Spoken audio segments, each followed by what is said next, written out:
Hey, the internet, I'm Skylar, and you're watching another episode of Suncrest On Demand.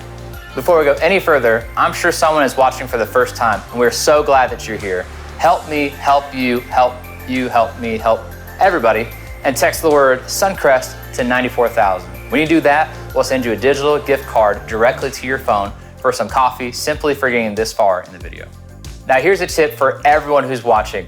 Make sure you have the Suncrest app. When you use our app, you get insider access, things like past content, upcoming events, stuff to help you, your kids, and your students engage with their faith journey, and so much more. You need it, gotta get it.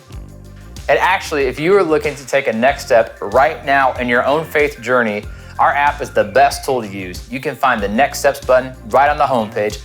Take a look right now, sign up for baptism, to join a group to find your people here at Suncrest, or to join a serving team to make a difference. In our app and on our website, you can also partner with us financially. Your generosity makes a huge difference in Northwest Indiana and beyond through starting new churches. So on behalf of all of us, thank you for using your finances to change lives. Here's how the rest of this video is going to go. We're going to listen to music. In fact, let us know a lyric that was meaningful, that was encouraging, that you found beneficial. After that, we're going to take communion together. Each week we focus on the sacrificial love of Jesus through a simple meal. So now is the time, right now, to go gather some food, grab a drink to represent Jesus' body and his blood. And after the song is done, I'm going to put a timer on the screen. Feel free during that time to eat or drink when you are ready. After communion is done, we're going to listen to this week's message. Once that is done, let us know something you heard that was meaningful in the live chat. Here we go.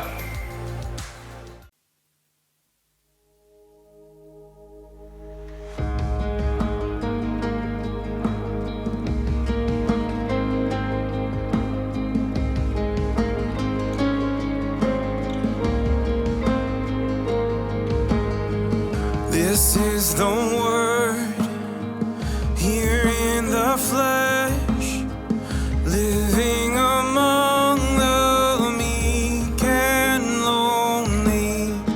The voice of God is every breath, salvation of the world unfolding. Behold him, behold him, lift up your eyes, see the Son of Heaven. Hosanna, Hosanna, pour out your praise, sing the name of Jesus.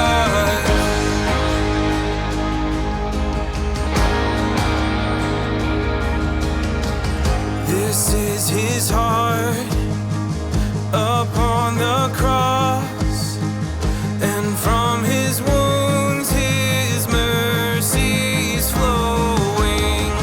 And now the dawn put death to death, and ever since that grave's been empty. Behold him, behold him, lift up your eyes, see the Son of Heaven. Hosanna, Hosanna, pour out your praise, sing the name of Jesus. Behold him, behold him, lift up your eyes, see the Son of Heaven. Hosanna, Hosanna, pour out your praise, sing the name of Jesus.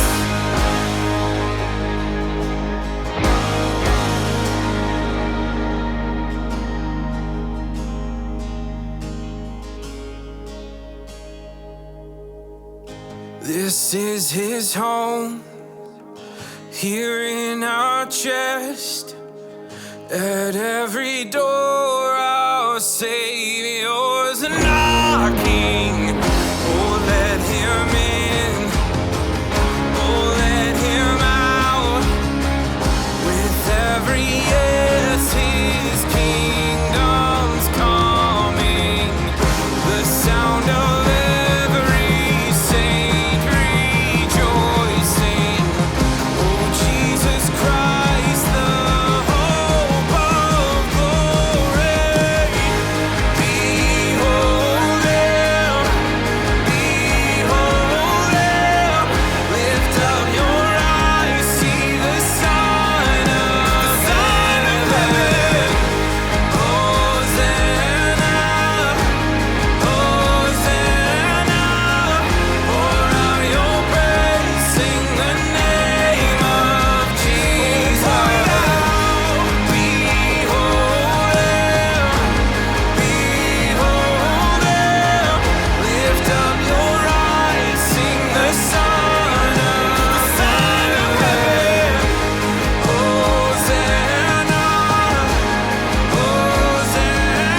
So we've been walking through this idea of people of the second chance. All of a sudden at Suncrest, we've seen this surge of people being baptized, which is beautiful to me because it's that surrender of going down under the water and coming back up, and it is new life. It is the picture of a second chance. Of course, I want all of you, I don't know all your stories, we're walking in here today, but I want you to know you can have a second chance. I also want to cast the vision that we are a church that gives second chances freely.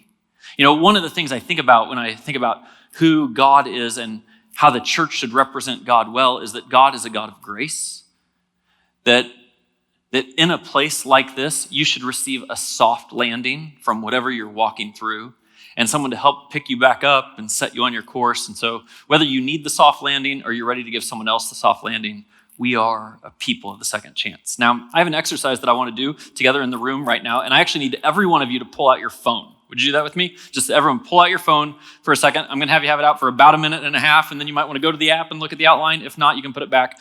Pull out your phone. If you have an iPhone, I want you to open the notes. I think that's what it's called, the notes section. If you have an Android, I don't know what it's called, but I'm sure there's a place you can take some notes on your phone. So I'm going to have you open that up, and I'm going to set a timer just on my watch for 30 seconds, and I'm going to ask you to think about yourself in two categories.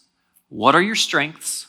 What are your weaknesses? What are your strengths? What are your weaknesses? Okay, now this is wide ranging. There's no parameters. It's just strengths. Could be any kind of strength. Weakness, any kind of weakness, whatever comes to mind for you. This is like brainstorm. I want you to put them in as fast as you can. So I'm going to give you 30 seconds. We're going to do strengths first, okay? 30 seconds, strengths first. I want you to type in as many of your strengths. This is not the time to be modest. This is the time to say, well, thank God, I got this strength. Put it in there. It's honoring God. What are your strengths? On your mark, get set, go.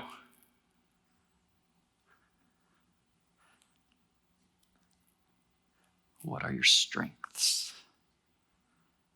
20 seconds left.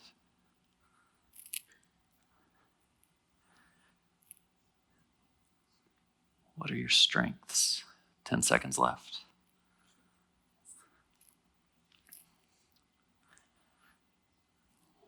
What are your strengths? And that's all the strengths you have. Maybe not.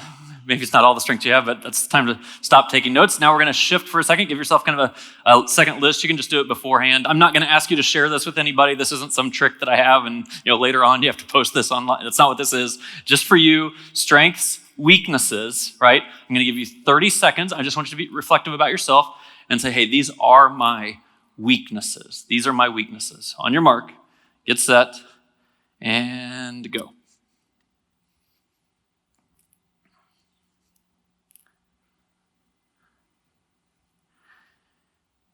Your weaknesses, 20 seconds left.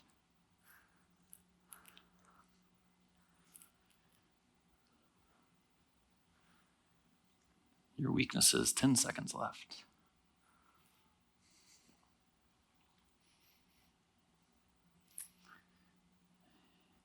Your weaknesses, and that's it. That's all the weaknesses that you have. Now, this is obviously a fascinating experiment to me. It is completely for you. You can share it with someone if you want. You don't have to share it with anyone. But I'm very interested for you to kind of look at those lists for just a moment and say, okay, what does this say about me? Maybe it has something to do with the length of each list. Maybe it has to do with kind of categories you put in lists. But it's just an honest picture of how you see yourself right now, strengths and weaknesses. One of the things that I observe in people, and I, of course, love to observe people, is that a lot of times coming out of childhood, particularly out of childhood, you can tell that children got one of two messages, and they're almost entirely opposite messages. Now, these words may have actually been spoken by their parents or their grandparents or an aunt and uncle or whoever raised them. They may have actually been spoken, or it may have just been communicated in unspoken ways, but clearly communicated. On one hand, children come out of their childhood with the message, you are not good enough. You are not good enough. And then we tend to use our adult years kind of working out, almost testing the hypothesis to say, so was that true? And it shapes us in certain ways. Message number one, children get, you are not good enough. The second message that children get coming out of childhood is exactly the opposite. Parents, uncle, whoever say, you can do anything. You can do anything. Now, you can do anything is probably better than you're not good enough. But we should also remember that it's false. It's actually not true that you could do anything. And interestingly, it's interesting when I see people kind of work that stuff out in their adult life. For children who were told they could do anything, and then they run into things they can't do, it actually creates an interesting amount of doubt in our minds. I grew up on the side, not in the extreme, but on the side of parents who told me I could do anything. I could go to any school I wanted to. I could become anything I wanted to be. They were trying to be encouragers to me. When I was a sophomore in high school, at this age, I was 15, 16 years old, I had this sense that I ought to be a pastor. It's pretty young to think this, but it was stuck in me, and it's never left. And so when I was that age, my picture of being a pastor was that I would be a youth pastor, because what teenager really pictures themselves as like the preacher? Nobody, right? I had a youth pastor. He meant the world to me. My youth pastor was, really relational, really fun, taught me a lot, and he could play guitar and sing. And so my picture of what a good youth pastor is you can play guitar and sing. And I thought I needed to be a youth pastor. So I asked for a guitar for Christmas. My parents, telling me I could do anything, gave me a guitar. And that's when I first found out it was a lie. I could not do anything. I should have known. I took piano lessons for a few years. I couldn't do that either. What made me think that I'd be able to figure out this thing? And okay, let's just be honest about some of our jealousies and envies. For our musicians up here on the platform, I'm like, I wish I could do that, right? But I can't. Luckily, I don't need to, as I thought I did. So I want you to think about your strengths and your weaknesses, and I'm going to put a graph up here on the screen. This graph is similar to one that I used on the first week, where I was talking about guilt that we carry or holier than thou, but it's a little bit different than that, in an important and nuanced way. I'm kind of curious whether the way you see yourself is kind of lined up with inferiority, or whether the way you see yourself is kind of lined up with superiority, right? Inferiority or superiority. And of course, you don't have only a single view of yourself. So I'm going to give you different categories of life, and I'm going to ask you just to think of yourself on this scale. Do you think like I'm kind of inferior compared to most people, or I'm kind of above most people? Okay? So let's start with work. All right? Here's a gauge for this at work. Some of you think that you are underappreciated at work. You have a view of yourself that is higher than the view that other people, or maybe just your boss or the higher ups, have of you. You feel like you're underappreciated, which actually is a superior view. You think of yourself more highly than others do. There are other people who you're sitting at work and you're like, please don't let them find out I'm the weakest link here. I don't know why they keep me around here. Don't they know I'm in over my head? And you have this view of yourself that everyone's probably a little better than you at work. I remember I became the lead pastor at Suncrest when I was 29 years old. And like for my first 3 years as the lead pastor, I was just like, there's a name for this. It's called imposter syndrome, where you think, I hope they find out I don't know what in the heck I'm doing, right? So you can think of yourself different ways. You can think of it like this. If your boss left tomorrow and they tapped you on the shoulder and said, you're moving up, would you be like, well, of course I am. Things are about to get way better at our company, or whoa, slow down. Okay? Work. That's just work though. Let's talk about relationships for a little bit. If you're married, or even boyfriend, girlfriend, think about this one. Honest in your mind. Do you think he's lucky to have me? She's lucky to have me? Or do you think, I'm lucky to have her? It's an interesting view of yourself and how you see yourself and how you feel like you measure up or don't. Take a different relationship with your siblings. All of us compare ourselves with our siblings, right? Even if you have healthy relationships with your siblings, you're like, am I ahead of them in the game or am I behind them in the game? With whatever measure you use, do you feel like you're ahead of them in the game or you're a little behind them? Parents do this all the time. You see how it's going raising your kids, and you look around and you see other people raising their kids.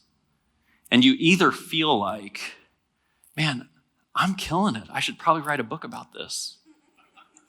Or you think, what am I doing wrong? And these feelings inside of us, they kind of get to us of like, how do I measure up? Now, if you're finding yourself with consistent answers on one side or the other, you should really, really, really pay attention to that. Let's talk for a moment about physical appearance. What are you, well, let's just say, are you self-conscious about your physical appearance? Do you feel like you measure up? I was at a meeting a couple months ago in South Carolina, and there's about 15 of us leaders. I respect every one of these leaders in this circle. And kind of the first night when we're all together, it's kind of a get to know you time. And the person who was leading it, he's like, hey, I just have some questions. We're just going to go around the circle. Everyone's going to answer and we'll get to know each other.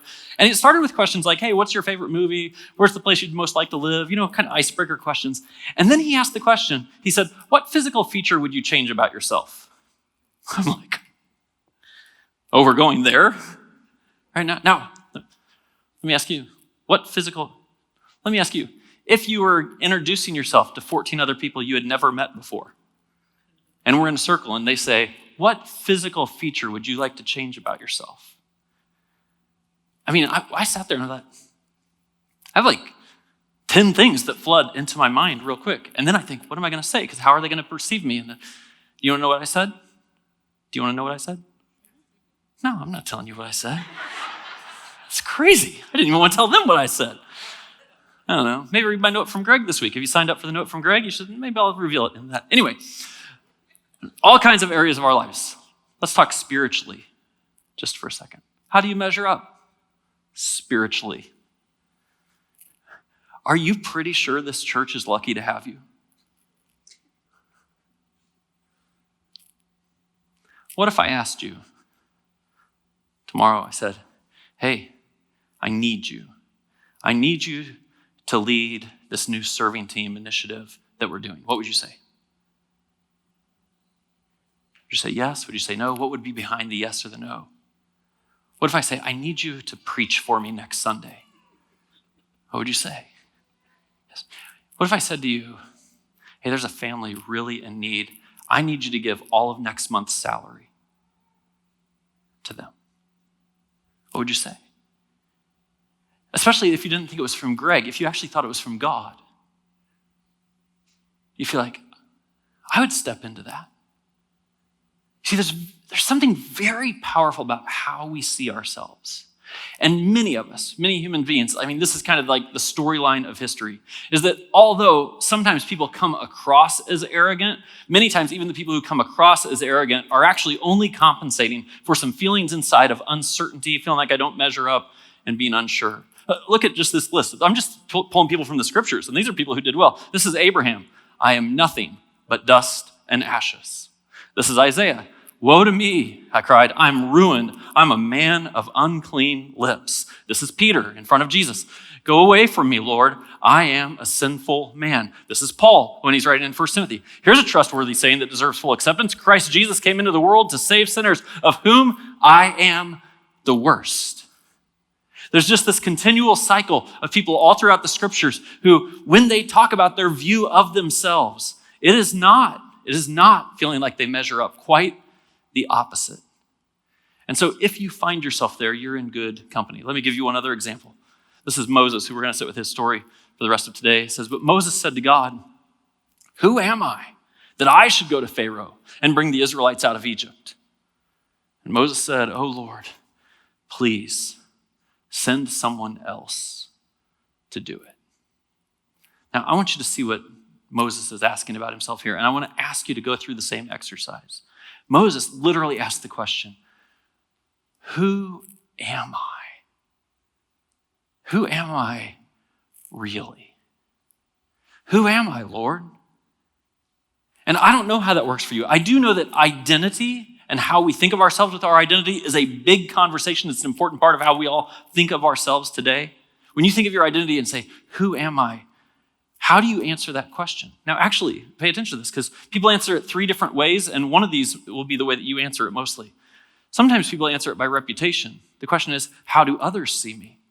Well, that's who I am. I'm trying to communicate. I'm trying to present myself. This will cause a little disassociation inside of you when you understand I'm trying to present myself in a way that isn't really me, but many people live this way. I mean, you only have to spend spend a small fortune on cosmetics to say, well, this is who I am, but this is who I want to present myself to be. You only have to think about, I want to have that address. I want to live in that house. I want to drive that car. I want this to communicate something about me. I wouldn't buy that. I wouldn't eat there. I wouldn't do those things. That's kind of beneath me. I have a image or reputation to maintain. And many people see themselves through the lens of how other people see them. There's another option. There's ego. And ego is just how I see me. Now, you might assume that would be the most accurate view of who you are, but pay attention to it for just a little bit, because for most of us, when we view ourselves, we do not view ourselves accurately. Listen to me, it's one of the great dangers in this world where we associate feelings that we feel at different stages of life and say, well, whatever those feelings are, whatever I feel, that must be who I am. Because our ego, the way that we see ourselves, the scriptures talk about this. They say, do not think too highly of yourself, but consider yourself with sober judgment. But the sober judgment does not mean think lowly of yourself. And kind of the beautiful center of this, there's the quality of meekness or gentleness, where you don't think lowly of yourself. You know you have strength, and it's not strength from yourself. But just because you have strength doesn't mean you have to be arrogant. It's a quiet confidence that comes from, and this is the thing, from God. I want to suggest to you today, I don't know if you've ever thought about this, but the reality of who you are is actually how God sees you. Think about this with me. God knows who you are better than you knowing who you are. God is your creator. He's the one who made you who you are. And he didn't stamp you out on an assembly line. Actually, it says we are God's workmanship. That he took you uniquely and made you uniquely, and he placed certain feelings and certain strengths and certain weaknesses and certain emotions inside of you.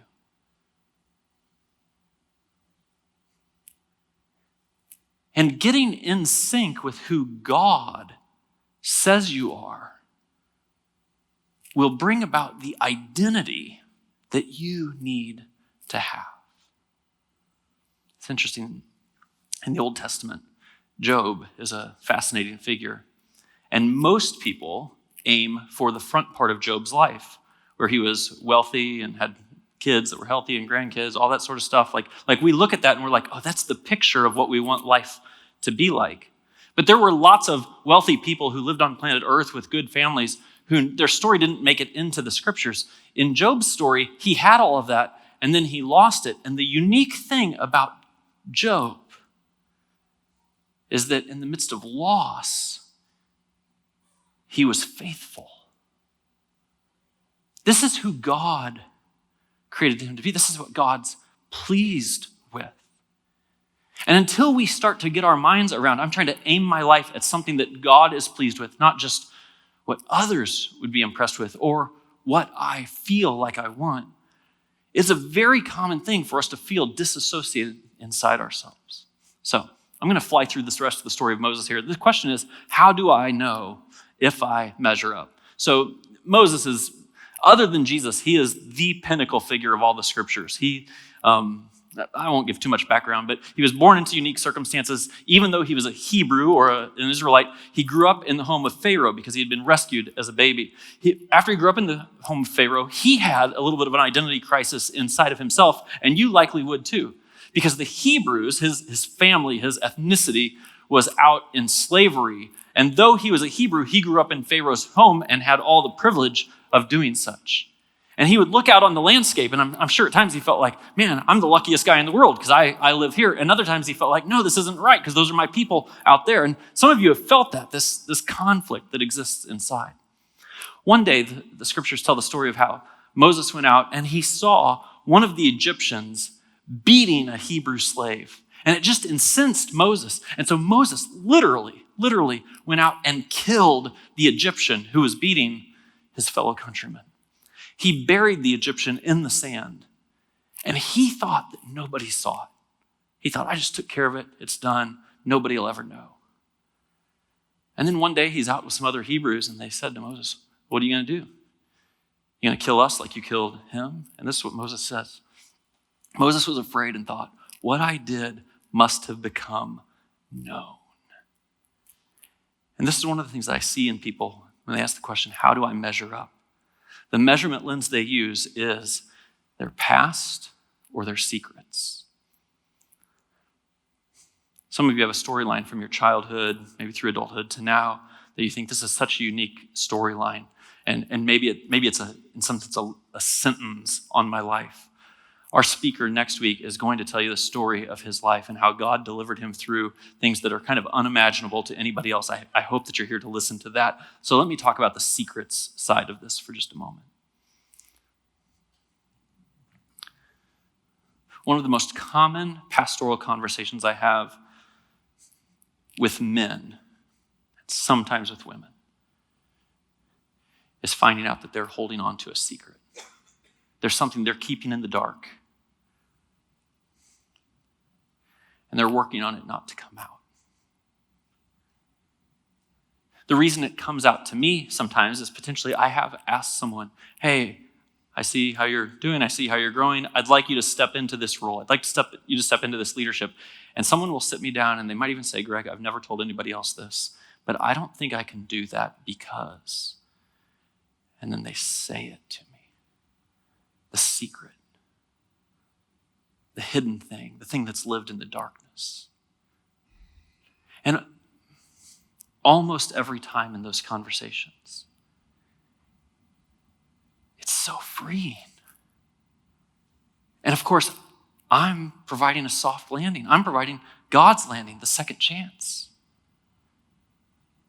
And I see one of the things that holds people back and makes them feel like they don't measure up is because they know they have this thing that's really only known to them. And the scriptures, God himself actually gives us an outlet so that those sorts of things don't hold us back anymore. The outlet is confession. And let me just give you a framework. If you have a secret in your life and you feel like, I don't know that I'll ever get past this. I don't know that I'll ever reveal this. I think it's going to hold me back the rest of my life. It starts with confession to God. The scriptures say you can be set free. It says, confess your sins to one another that you may be healed. And I know the moment I ask you to confess that thing to someone else, all these things start stirring in your mind. You're starting to play out how it'll break things up, how things will go bad. I mean, you've calculated this before, probably. It's why you haven't told anyone. If you don't have somebody who you can tell, I want that to be a little bit of a yellow light in your life about a level of friendship that's available to you that you haven't stepped into yet. And I actually want to encourage you, if you feel like you don't have a single person you can tell about the secret, that you literally reach out to a counselor or a therapist where you know the conversation is privileged and it won't be shared, so that you can at least tell someone. Because these things, when we keep them in the dark, they just limit us. And there's more to life. There's a second chance. Moses, of course, was called by God to lead his people out of Israel. He was supposed to go to Pharaoh and announce to Pharaoh and all these things. And some of you will remember what Moses' response was. Moses said to the Lord, Lord, I have never been eloquent. I am slow of speech and tongue. If he was making a list of his weaknesses, he'd say, I don't talk good. I don't talk good. And the Lord said to him, don't miss this, who gave man his mouth? Who gave man his mouth? You're worried about your mouth. Who created your mouth? It's a very big deal. See, I think one of our measurement lenses is our assumptions. We think, well, I'm not good at something, so I could never step into that. It's interesting how God essentially solved this problem, because you may know the storyline, maybe you don't, that God actually brought along Aaron, who was a good speaker, to come alongside Moses. And I see this happen all the time. To say, hey, don't let your lack of skill, like we're a community. God will bring someone beside you to fill in the gaps that you have. But it's also very fascinating to me that eventually in this story, it is Moses who speaks to Pharaoh and says, let my people go, with a boldness and a strength. And I think, pay attention to what's happening here. Moses, it wasn't that Moses couldn't be a good speaker. It was that because he wasn't a good speaker right then, he assumed he never would be.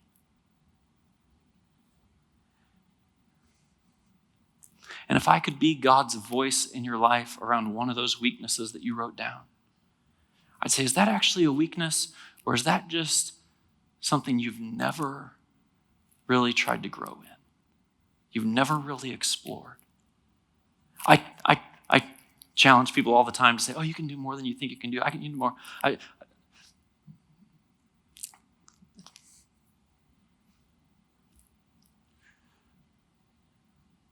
Your assumptions about yourself are your ego. It's quite likely that God placed something inside of you that isn't yet developed, but it doesn't mean it isn't there. Moses leads his people through the Red Sea. There's a fight going on a little later on. Joshua's leading the army, fighting the Amalekites. And it's interesting, maybe some of you will remember this image from the scriptures. Moses is praying and asking God for victory over the Amalekites, and he's praying with his arms up in the air. And always while Moses had his arms up in the air, God was with the nation of Israel, and they were defeating the Amalekites. But then when he would get tired and weary and his arms would drop, then he would start to fail. And this is how the story goes. It says, when Moses' hands grew tired, they took a stone and put it under him, and he sat on it. Aaron and Hur held his hands up, one on one side and one on the other. And I think one of the measurement lenses that we use when we think, do I measure up, is just my strength. Am I strong enough? And you're probably starting to see a theme here. That if you told me, Greg, I don't have what it takes, I think God's given me more than I can handle, I'd say, well, maybe. If you only think about yourself. But God created us to live in relationships with one another, to have people who would stand at our side, and for us to be Aaron and Hur to someone else's side, to lift them up and help them succeed. So the moment you think, I don't measure up because I'm not strong enough, I want you to recalculate and say, oh, maybe he's not asking me to do this by myself. A little further in the story, Moses is leading the nation of Israel, and there's all kinds of disputes, and he's the judge of everything. And so the scriptures tell us there's a long line of people who are waiting for Moses to judge their issues. He actually is approached by his father-in-law. It says when his father-in-law saw that all that Moses was doing for the people, he said, what is this that you're doing for the people? Why do you alone sit as judge?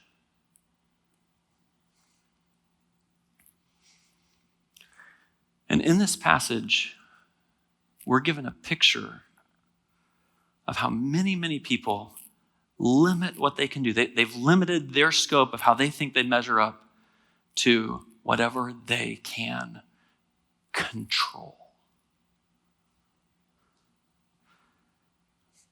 Now, I want to ask you to think about this. God, who created you, placed inside of you a calling. I don't know what your exact calling is. I do know that he wants you to step into a broken world. I do know that he wants you to model godliness. I do know that he wants you to be used by God to change lives. And every time you build into your assumption, well, I'm not strong enough, or I'm too tired, or if it was going to be, it would have to be exactly like this with my control. I want God just to blow that up in your mind. What happens here is just simple delegation. Jethro, Moses' father-in-law, says, hey, how about you select 10 people, teach them how to judge these. You take the toughest ones, let them do the other ones. Don't think if it's going to be, it's up to me. If it's going to be, it's up to me. And I think what I want everyone in this room and online to experience right now is to do a little gauging of yourself to say, Do I feel like I measure up? And if I don't feel like I measure up, is it possible that I'm just limiting myself? I'm actually limiting God. I'm letting the secret from my past hold me back. I'm letting the idea that I'm trying to go it alone hold me back. Whatever it is. And let me lead you to a place that actually expands on how you were created by God. It says, this is Ephesians chapter 2. For it is by grace you have been saved. Don't miss this. None of us measures up to deserve heaven. None of us measures up to say God's always pleased with us. None of us. If you think you have that, that's an arrogance. It's not.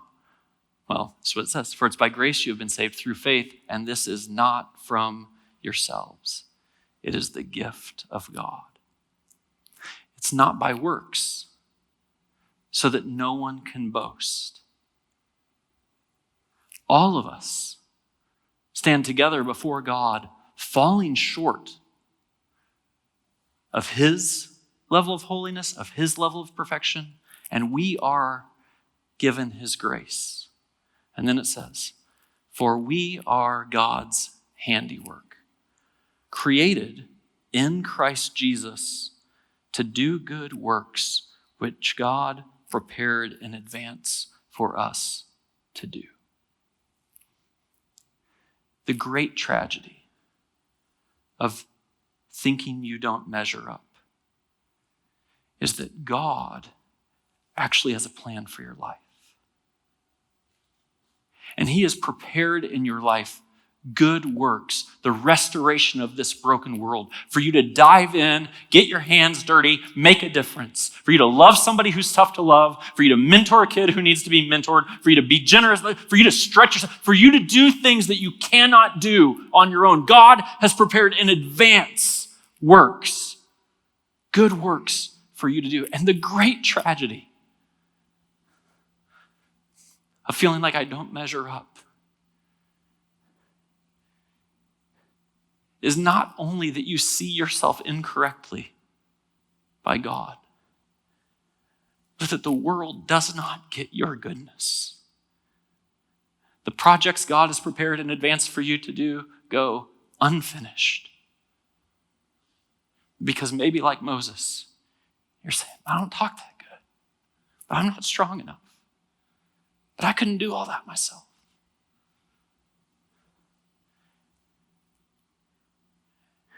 And there's a second chance in your life to say you could live the rest of your days being used by God to change lives.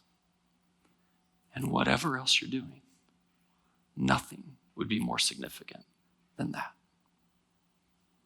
Before you turn off this video, hit the like, subscribe, and share buttons. Hit all the buttons. We'll see you next week, same time, same channel. Until then, go and be the church.